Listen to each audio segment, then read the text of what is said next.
Good morning, boys and girls. How are you all today? The first story I'm going to read is an old-fashioned book. It's a favorite of many, many children. It's called Madeline by Ludwig Bemelmans. In an old house in Paris that was covered in vines lived 12 little girls in 2 straight lines.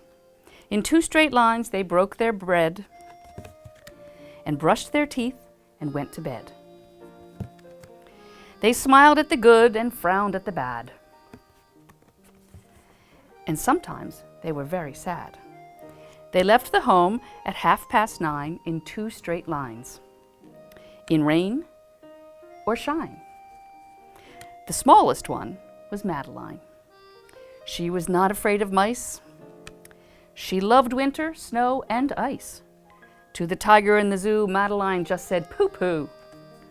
And nobody knew so well how to frighten Miss Clavel. In the middle of one night, Miss Clavel turned on her light and said, "Something is not right." Little Madeline sat in bed and cried and cried. Her eyes were very red.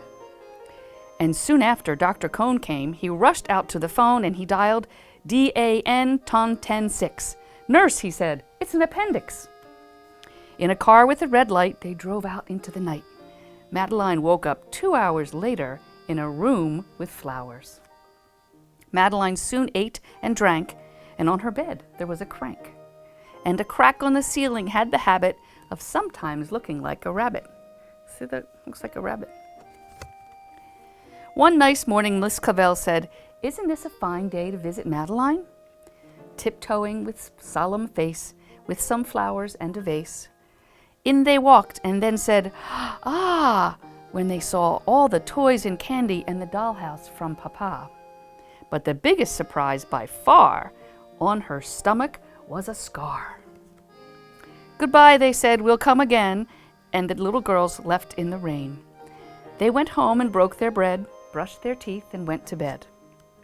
In the middle of the night, Miss Clavel turned on the light and said, "Something is not right." And afraid of a disaster, Miss Clavel ran fast and faster, and she said, "Please, children, do tell me what is troubling you." All the little girls cried, "Boo-hoo! We want to have our appendix out too." "Good night, little girls. Thank the Lord you are well. And now go to sleep," said Miss Clavel. And she turned out the light and closed the door. And that's all there is. There isn't any more. The end. I love that story. I used to read that to my little girl all the time when she was younger. Now this next one is a very fun one, and it's called Jamberry by Bruce Deegan. He did both the story and the pictures.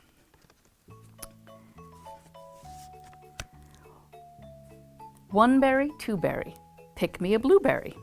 Hatberry, shoeberry, in my canoe berry. Under the bridge and over the dam, looking for berries, berries for jam. They went over the waterfall, oh, they are, in the canoe. 3 berry, 4 berry, hayberry, strawberry. Finger and pawberry, my berry, your berry. Strawberry ponies, strawberry lambs, dancing in meadows of strawberry jams. Quickberry, quackberry, pick me a blackberry. Trainberry, trackberry, clickety-clackberry. Rumble and ramble and blackberry bramble, billions of berries for blackberry jamble. Raspberry rabbits, brassberry band, elephants skating on raspberry jam. Mountains and fountains rain down on me, berries buried in berries. What a jam, Jamberry. Look at the little boy and the bear. They're totally in jam heaven. The end. Well, that's it for today, boys and girls. Hope you have a good day, and I will see you tomorrow.